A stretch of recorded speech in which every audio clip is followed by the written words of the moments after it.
자, 안녕하십니까. 하이퍼리뷰입니다. 자, 전교육과정 해외 시작 12년 특례, 그 다음에 의과대학에 대해서 설명을 좀 드리도록 하겠습니다. 올해는 아마 재외국민 전용으로 원서를 쓰시는 분들이 그 어느 때보다 힘드실 것 같아요.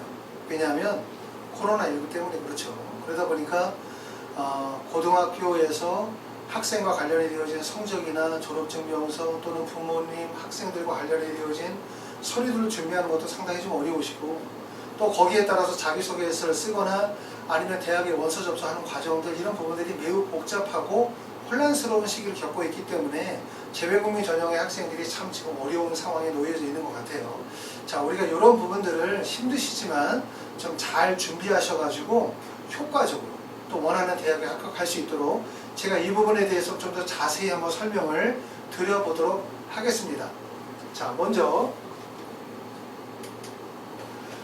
재외국민 전형에서 우리가 변경되는 부분에 대해서 설명을 드릴게요. 아까 제가 3년 특례 전형 설명하면서도 공통된 부분을 설명을 드렸지만, 주목할 점은 뭐냐면 올해 2021학년도에 변경되는 부분이, 첫 번째는 학생 부모의 자격 기준에 대한 표준화.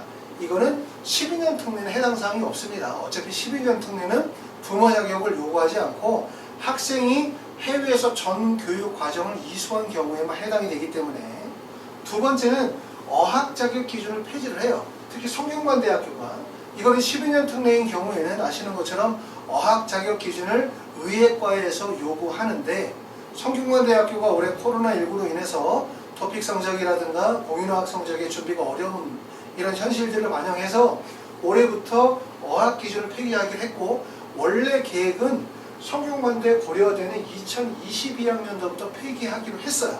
근데 성균관대가 올해부터 어학 자격 기준을 적용하지 않겠다라고 발표한 거고, 이런 내용들은 다른 대학에도 좀 반영이 될 가능성이 좀 있어요. 그렇기 때문에 만약에 내가 대학에 어학 기준을 만약에 충족을 시키지 못하는 학생이다라고 한다면 합격하고 난 다음에 어학 관련된 서류를 제출할 수도 있을 거고, 대학에 따라서는. 그렇기 때문에 만약에 혹시 내가 어학 관련된 서류를 준비하지 못해서 의대 원서를 못 쓰고 있다라는 분들이라면, 첫 번째는 어학 자격 기준을 제출하지 않아도 되는 학교에 원서를 쓰거나, 아니면 두 번째는 요번에 코로나19에서 변경안을 발표해서 어학 자격 기준을 적용하지 않기로 한 대학에 원서를 쓰시면 가능할 것 같아요.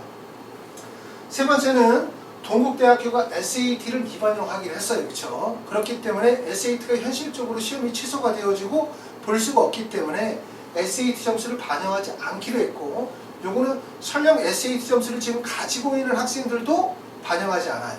그렇기 때문에 동국대학교는 SAT 점수를 반영하지 않고, 네 번째는 면접고사 일정이 변경될 가능성이 있겠죠. 현재 면접고사 일정이 잡혀져 있긴 하지만 코로나19로 인해서 또는 코로나가 조금 더 심해지거나 이러는 경우에는 아무래도 면접을 대학 내에서 직접 면접을 보기가 어렵기 때문에 대면에서 비대면으로 처리하거나 온라인 면접을 진행하거나 하는 면접 방식의 변화가 예상이 되어집니다. 2022학년도 여러분들이 관심 가져야 되는 것은, 첫 번째는 2022학년도의 핵심은 약대 선발이죠.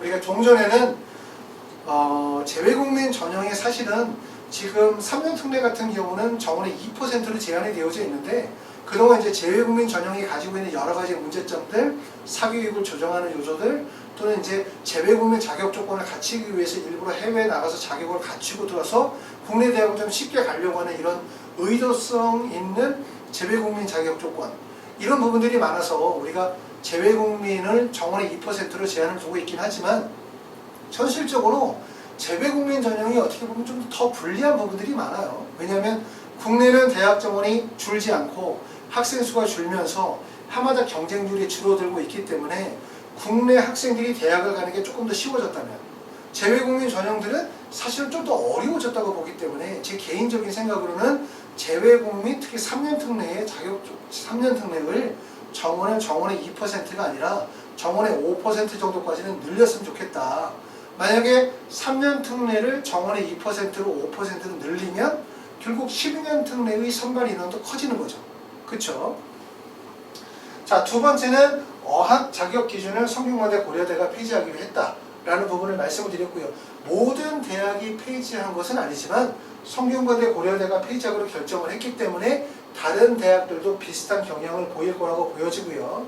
그 다음에 고려대와 한양대에서 3년 특례 전형에서 수학 지필고사를 보듬을 지필고사를 폐지를 했습니다. 2022학년부터.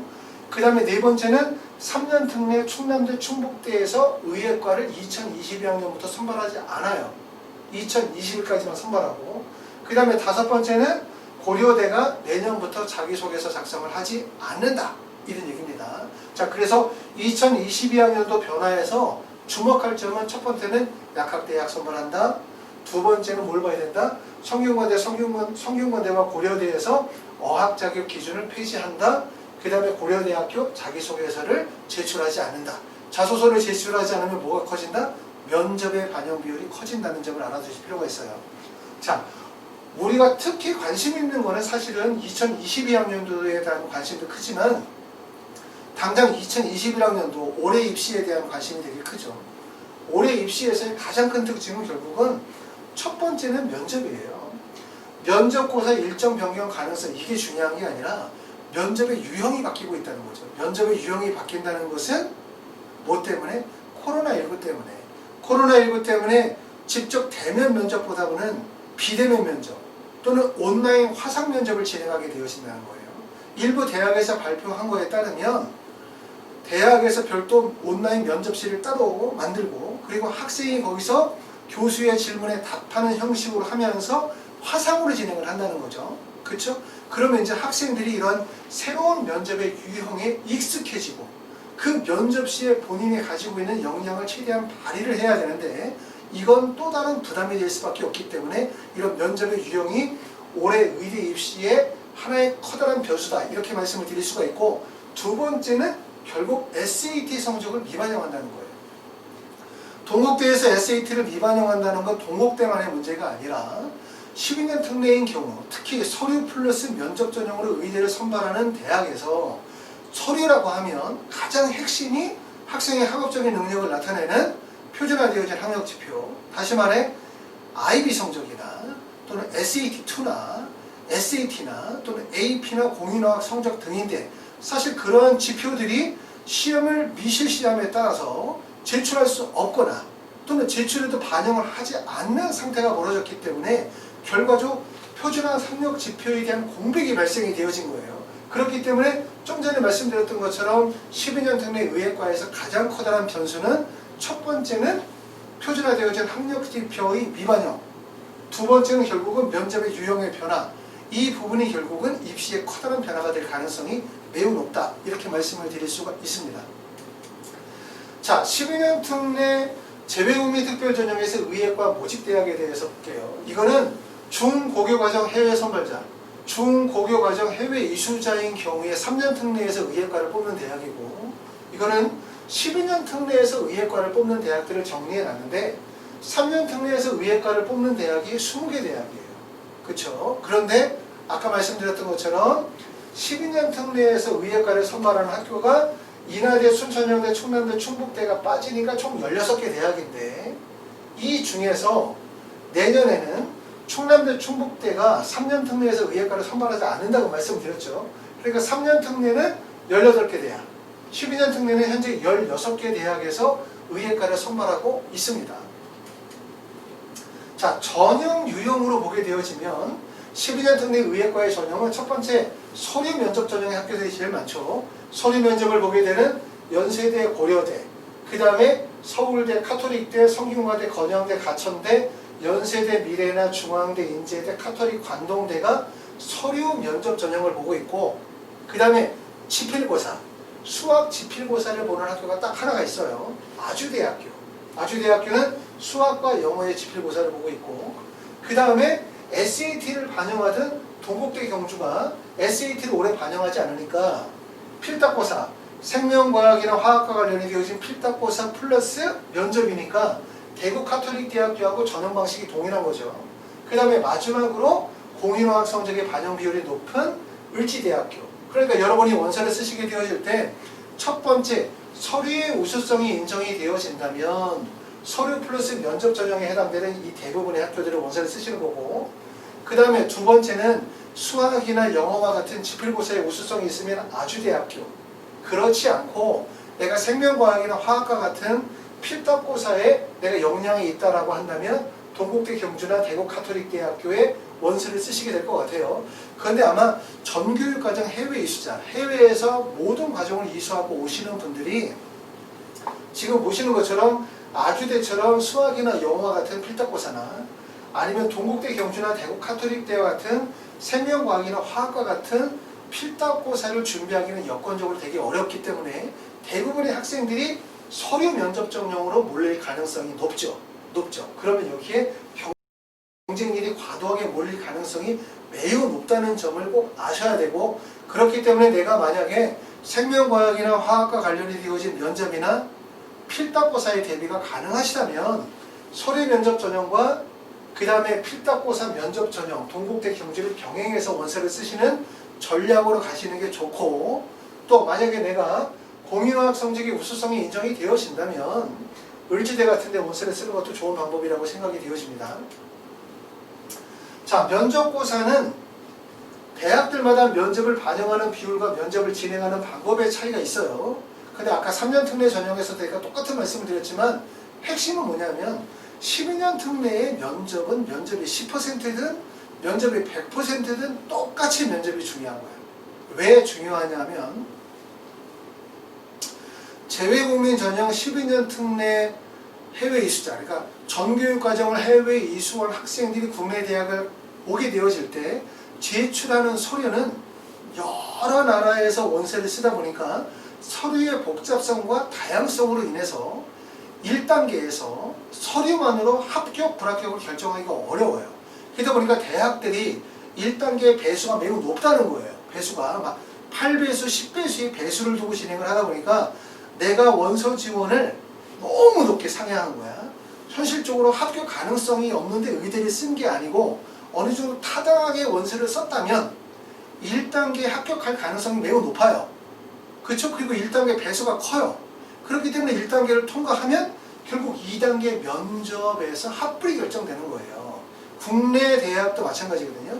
일반계 고등학교 학생들은 1단계 관문을 넘기가 어렵다면 자사고나 과학고나 영재고 학생들은 1단계의 관문을 넘을 수는 있으나 최종 합격이 되기가 되게 어려운 거예요.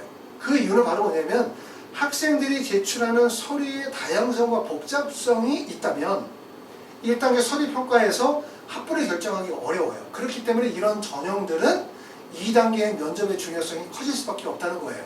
그리고 이 면접은 대학들마다 인적성 면접도 있고 지성 면접도 있지만 간단히 얘기하면 모든 대학이 인적성 면접과 지성 면접을 병행해서 진행한다고 보셔야 되기 때문에 의대를 원서를 쓰시려고 하시는 분들은 서류 준비하고 자기소개서 학업기에서 썼다라고 한다면, 그리고 그 원서 지원이 어느 정도 타당한 원서 지원이라면 면접 준비를 본격적으로 들어가셔야 돼요. 빨리. 그리고 면접이 하루아침에 그렇게 되는 게 아니기 때문에 많은 준비를 하셔야 된다. 이런 점들을 말씀드립니다. 자, 토픽은 아까 말씀드렸었던 것처럼 토픽은 지금 보면 3급 이상, 4급 이상, 5급 이상, 6급 이상을 원하는 학교들, 그 다음에 토픽을 선택하거나 내도 되고 안 내도 되고 또 제출이 의무화되어지는 학교들도 있어요. 이 중에서 성균관대학교는 올해부터 어학 자격 기준을 폐지하기로 했기 때문에 토픽 성적을 굳이 제출하지 않아도 된다는 얘기고, 고려대학교는 2022학년도에 어학능력 자격 기준을 폐기하고 자기소개서를 폐기하기로 했습니다. 이때부터. 현재는 지금 올해 토픽 성적을 요구하는 학교들은 이렇고요. 토픽 성적은 우수하면 우수할수록 좋죠. 왜냐하면 여러분이 국내 대학을 가려고 하는 거니까, 그리고 의대를 가려고 하는 거니까 국내 대학에서 중요시 여기는 건 뭐야? 학생이 가지고 있는 언어 능력 아니겠어요? 언어 능력, 한국어 구사 능력을 중요하게 보겠죠. 왜냐하면 의학 또는 의사라고 하는 것은 결국은 사소한 언어적인 불통으로 인해서 커다란 대형 사고가 발생이 되어질 수 있기 때문에, 즉 언어적 능력을 되게 중요하게 여긴단 말이에요. 그러니까 토픽 성적이 높으면 그만큼 합격 가능성이 높다고 이해하셔도 돼요. 그렇기 때문에 12년 특례인 학생들은 내년도에 혹시라도 성균관대학교나 고려대가 어학 자격 능력 기준을 폐지한다 하더라도 토픽은 준비하셔야 돼요. 그래서 나중에 활동 증빙 서류를 제출하는 게 매우 중요하다. 이 점을 꼭 말씀을 드립니다. 자, 5번째 지원 현황에 대해서 보도록 할게요. 자, 의대는 해마다 경쟁률이 높아지고 있어요. 지금 보시는 것처럼 서울대는 미발표하기 때문에 우리가 알 수가 없지만 연세대학교는 2명 뽑는데 44명. 물론 12년 특례는 정원 외이기 때문에 정원이 뚜렷하게 정해져 있는 건 아니에요. 그렇다고 해서 정원이 없는 게 아니라는 것도 아셔야 돼요. 어떤 학부모님들은 12년 특례는 정원 외니까 정원이 없다. 대학에서 뽑으면 다 뽑는다. 학생이 우수성이 인정되면 다 뽑을 수 있다. 이런 거 아니죠. 그런 거 아니고 정원 외라고 해서 정원이 없는 것이 아니라 기본적으로 3년 특례 전형의 모집 인원이 정원의 2%라고 한다면 12년 특례의 정원의 모집 인원은 약 2%에서 5% 정도일 거라고 추측하시면 돼요. 그러니까 대략적으로 3년 특례 전형에서 뽑는 인원과 비슷한 인원을 선발할 것이다 라고 생각하시는 게 가장 좋다는 거예요. 그러니까 약 2명에서 3명 정도 뽑는다 이렇게 이해하시는 게 제일 좋을 것 같습니다. 그래야지 44명 지원했는데 만약에 성적이 우수하면 20명도 뽑아줄 수 있다? 이렇게 생각하시면 안 될 것 같고 12년 특례는 정원 외 선발이긴 하지만 모집 인원의 기준을 3년 특례에 비추고 생각하시면 돼요. 아셨죠? 그렇기 때문에 연세대학교는 2명 뽑는데 44명이 지원했다고 생각하면 경쟁률이 매우 높은 경쟁률을 보여주고 있죠. 자, 이렇게 보시면 정확하게 잘 안 보실 것 같아서 차트를 준비해 봤습니다. 차트를 보시게 되어지면 지금 학교들이 연세대, 카톨릭대, 성균관대, 고려대, 한양대, 중앙대, 아주대, 가천대, 연세대, 미래, 인제대, 건양대, 카톨릭 안동대, 을지대가 표에 나와 있고 그 다음에 서울대학교하고 대구 카톨릭대학교는 경쟁률, 지원자들은 미공개하기 때문에 지원자들을 밝히지 않기 때문에 차트에는 나와 있지 않고요. 이 차트의 내용은 12년 특례 지원자 나누기 3년 특례 선발 인원으로 경쟁률을 체크했어요. 그걸 보여주는 겁니다. 다시 말하면 뭐냐면 연세대학교 44명 지원했는데 3년 특례에서 2명을 뽑는다. 그러니까 경쟁률은 21대 1로 경쟁률을 책정을 한 겁니다. 그러면 이제 전체를 비교해서 보실 수 있을 것 같아서 이렇게 12년 특례의 지원자로 나타내지 않고 12년 특례의 지원자 나누기 3년 특례 선발 인원을 해서 경쟁률로 표시해봤어요. 물론 아까도 말씀드린 것처럼 12년 특례는 경쟁률이라는 게 없죠. 정원 외고 정원이 뚜렷하게 밝혀져 있는 게 아니기 때문에 자 참고로 보시면 경쟁률이 가장 낮은 데가 어디야? 지금 보시는 것처럼 중앙대의 경쟁률이 가장 낮아요. 중앙대의 경쟁률이 가장 낮은 이유는 뭡니까? 아까 보셨던 것처럼 중앙대는 지필고사를 못하는 거죠. 그렇기 때문에 12년 특례 학생들이 지필고사의 부담이 클 수밖에 없죠. 그렇기 때문에 만약에 내가 지필고사가 준비가 가능하다.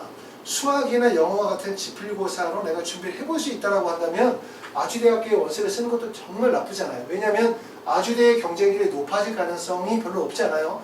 올해 특히 이제 코로나19로 인해서 지필고사에 어려움이 있다 보니까 대부분 설의 면접 중에 학생들이 몰릴 가능성이 높거든요.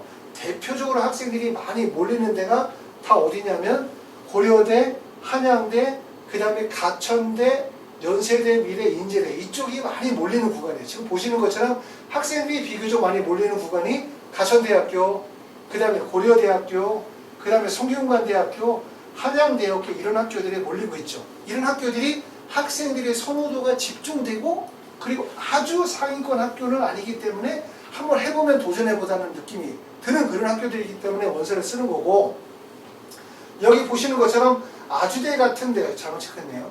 아주대 같은 경우는 지필고사를 보니까 함부로 원서를 쓰기 어렵죠. 준비가 안 돼 있으니까. 그리고 중앙대는 전년도에 경쟁률이 낮았어요. 하지만 올해도 경쟁률이 낮은 건 아니죠. 왜? 중앙대가 전년도에 경쟁률이 낮았던 데는 다 이유가 있어서 그 이유가 여기 보시는 것처럼 중앙대의 전년도의 전형 방식은 1단계 소비평가 60에 수학 지필고사가 40%가 들어갔어요. 그러니까 중앙대와 아주대가 지필고사를 보기 때문에 학생들이 원서 지원을 꺼렸던 거죠. 그런데 올해는 어떻게 바뀌었냐면 중앙대에서 수학 지필고사를 올해는 보지 않아요. 그래서 올해는 서류평가 다음에 면접고사를 보기 때문에 아마 중앙대학교에 올해는 지원자가 이만큼까지 가겠죠. 최소한 한양대 이상까지는 올라갈 거라고 보여져요. 그러니까 중앙대의 경쟁률이 몰린다는 거죠. 그러면 아주대를 딱 빼고 나면 여기서부터 진행하는 여기까지가 경쟁률이 엄청나게 몰리는 구간이거든요. 기본적으로. 그쵸? 선호도가 집중이 되어지면서.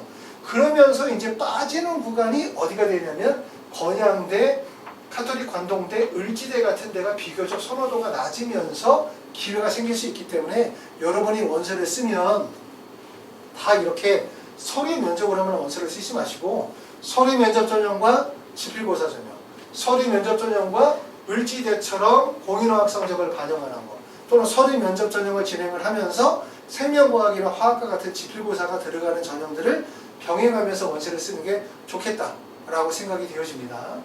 자, 이렇게 해서 이제 12년 특례에 대해서 설명을 드렸고 12년 특례 여러분들이 이제 준비하게 되어질 때 우리가 남은 과정에서 준비하는 거는 이거죠.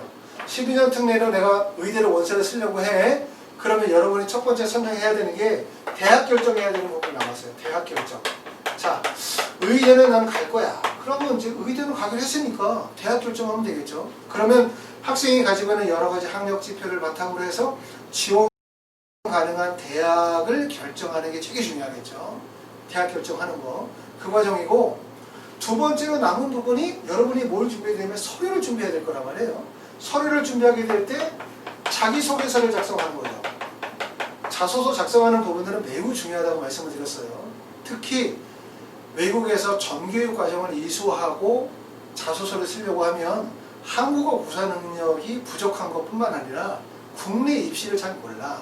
그렇죠? 그리고 또 실제 어떻게 자소서를 써야 본인의 역량이 드러나는지 잘 모르기 때문에 자소서의 작성이 매우 중요하다는 점을 제가 말씀을 드렸고 유튜브에 보시면 제가 재외국내 전형의 자소서 작성법에 대해서 설명을 드린 내용이 있으니까 그걸 꼭 보도록 합시다.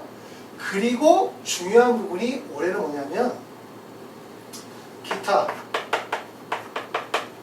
활동 증빙 서류예요. 이 기타 활동 증빙 서류의 작성이 매우 중요하다는 점을 꼭 알아주세요. 제가 마지막으로 이 얘기를 드리는데 이게 왜 중요하냐면 기타 활동 증빙 서류라고 하는 거는 여러분이 아시는 것처럼 어디에다 제출을 하는 거냐면 서류평가 플러스 면접 전형에서 대부분 기타 활동 증빙 서류를 내죠. 그럼 기타 활동 증빙 서류에 들어갔었던 게 뭐죠? 평상시에 IB 성적 또는 SAT 성적, SAT2, AP 성적, 공인어학 성적 이런 거 쭉 열거하고 그 다음에 수상 경력, 동아리 활동, 봉사 활동 또는 스포츠나 아니면은 뭐 예체능계 활동 같은 내용들을 쭉 넣어서 액티비티를 나열하는 게 활동 증빙 목록인데 핵심은 첫 번째 올해 여기 활동 증빙 서류의 가장 핵심이라고 할 수 있는 학력 지표가 빠진다는 거예요. 학력 지표. 그렇죠? 왜? 실제 SAT 같은 경우는 시험이 취소가 되어지거나 또는 IB 과정 같은 경우도 파이널 과정에 파이널 시험을 지금 치를 수 없는 상태다 보니까 결국 프리티치 점수로 반영이 된다든가 또는 SAT2나 AP 과정의 성적이 현실적으로 반영이 어렵다고 하는 부분 또는 공인어학 성적 같은 경우도 실제 시험이 이루어지지 못하거나 또는 반영되기 어렵기 때문에 결국 활동 증빙 서류에서 학력 지표라고 할 수 있는 IB나 SAT나 SAT2나 AP나 공인어학 성적들이 반영되기 어렵거나 아니면 실제 제출이 되어도 반영이 되어지지 못하는 상황에 와 있는 거란 말이에요. 그렇기 때문에 기타 활동 증빙 서류의 작성이 매우 중요한데 또 하나 중요한 이유의 첫 번째는 뭐라고? 아까 말씀드렸던 것처럼 이전에 작성되었었던 학력 지표의 기술이 어렵다는 거예요. 어렵다는 거. 내가 준비가 되어서 작성을 못하든 아니면 나는 준비가 되어져 있는데 작성한다 하더라도 대학에서 반영을 못하는 상황이니까. 두 번째로 중요한 이유는 바로 뭐냐면 학력 지표를 우리가 작성을 해서 대학에다 내면 대학에서 그것을 판단하는 입학사정관들이 여러분들이 해외에서 활동했었던 수상했었던 것들의 영어로 작성이 되어져 있는 내용을 보면 다 이해할까? 여러분들은 다 이해한다고 생각해요. 여러분들이 잘못되는 생각은 뭐냐면 대학에서 제출하라고 해서 제출하면 대학에서 알아서 판단하겠지 라고 생각한다는 거예요. 그렇죠? 물론 대학에서 그 정도의 역량과 판단 기준이 있다고 생각해요. 하지만 이걸 꼭 생각해야 돼요. 대학에서 원하는 대로 작성하면 알아서 판단해 주겠지, 이렇게 생각하시면 안 되고, 내가 지금까지 고등학교 과정에서 쌓아왔었던 역량과 우수성과 지표들이 입학사정관들에게 올바르게 전달이 되고 있나, 그 사람들이 충분히 정확하게 이해할 수 있나, 이 점을 생각을 해보세요. 그러면 해외에서 수상했었던, 활동했었던 것을 영어로 간략하게 기재해서 제출하게 되어지면 입학사정관들이 그걸 알 수가 없어. 왜? 무슨 의미인지 모르니까. 영어로는 해석이 되어지는데 의미를 이해를 못한다는 거예요. 그렇기 때문에 기타 활동 증빙 서류의 작성이 자기소개서만큼 정말 중요하다. 그리고 실제 학생들이 작년에 의대를 원서를 썼다가 다 떨어졌는데 올해 자기소개서와 기타 활동 증빙 서류를 다시 구성하고 작성해서 동일한 대학에 원서를 썼을 때 합격하는 사례들이 많아요. 아시겠어요? 그만큼 자기소개서와 기타 활동 증빙 서류의 중요성이 크고, 특히 올해 기타 활동 증빙 서류의 중요성이 큰 이유는 제가 처음에도 말씀을 드렸었던 것처럼 뭐가 핵심이냐면 올해 12년 특례 의대의 핵심은 바로 면접에 대한 유형의 변화가 발생이 되어질 가능성이 있다는 점, 뭐 때문에 모집 요강의 변화가 아니라 코로나19로 인해서 대면 면접이 아니라 비대면 면접이나 온라인 면접이 진행이 될 가능성, 그리고 그런 새로운 면접에 적응하는 것에 대한 부담감, 이것이 면접에 하나의 영향을 미칠 가능성이 있다는 거고, 두 번째는 이런 표준화되어진 학력 지표의 쉽게 말하면 반영이 어렵거나 아니면 실제 본인이 그런 준비를 하려고 해도 준비가 되어지지 못했기 때문에 본인이 그거를 제출할 수 없거나, 또는 어떤 분들은 작성이 되어져서 준비가 되어진다 하더라도 다른 많은 분들이 그런 준비가 어려웠었기 때문에 실제 제출한다 하더라도 미반영될 가능성이 있다는 점, 이런 점들 때문에 결국 기타 활동 증빙 서류의 작성이 되게 중요하다. 자, 내가 연세대학교하고 카톨릭대학교, 고려대학교의 기타 활동 증빙 서류를 제출하려고 목록을 뽑아봐요. 그럼 거기에 딱 표가 나와 있죠. 표 나와 있는 대로 영어로 써요. 쓰고 난 다음에 다른 사람이 그걸 본다고 생각해봐요. 무엇을 이해할 수 있을지, 이해할 수 있는 내용이 별로 없다는 거예요. 그렇기 때문에 전년도에 비해서 활동증빙 서류에 작성할 수 있는 목록의 양도 적고, 두 번째는 활동했었던 내용들을 영어로 그냥 단순 기술해 놓으면 대학의 입학 사정관들이 이걸 충분히 이해할 수가 없다는 점, 이런 점들 때문에 우리는 자기소개서를 쓸 때 나름대로 최선을 다해서 집중해서 쓰잖아요. 하지만 활동증빙 서류는 규격화되어진 표 안에다 그대로 써서 넣어야 된다고 생각하는 경향들이 강하다는 거예요. 아까도 말씀드렸던 것처럼 써서 제출하면 알아서 판단해 주겠지? 이런 생각 가지시면 안 되고, 써서 제출했었을 때 내가 해외에서 활동했었던 다양한 활동과 수상의 의미와 가치에 대해서 입학사정관들이 충분히 이해할 수 있을까? 라는 생각을 생각하시면서 활동 목록을 작성하실 수 있도록 하시는 게 도움이 될 것 같습니다. 자, 지금은 여러분들이 이제 시기적으로 대학 결정이 어느 정도 하셔야 되는 시기예요. 만약에 여러분들이 대학 결정에 어려운 점이 있다면 저희 하이프립에서 제가 입시 컨설팅을 진행을 하기 때문에 컨설팅을 진행해 드릴 거고, 그 다음에 자기소개서 쓰는 과정이 어려우시면 자기소개서와 활동증빙서류의 작성 구성 과정들이 진행이 될 거고요. 그 다음에 이거 끝나고 나면 이제 학원에서 면접 수업들이 진행이 되기 때문에 면접 수업은 만약에 해외에 계시는 분들은 스카이프를 통해서 화상 강의를 진행을 하거나, 아니면 저희 학원이 대치동에 있으니까 대치동에 오셔서 직접 대면 수업을 들으실 수 있도록 할 겁니다. 어찌됐든 저희 하이퍼리비에서는 12년 특례 의예과의 합격까지의 전 과정들이 다 준비가 되어져 있고요. 만약에 여러분들이 필요로 하는 분들이 있다면, 필요한 부분들이 있다면 말씀해 주시면 거기에 맞게 준비해 드리도록 하겠습니다. 감사합니다.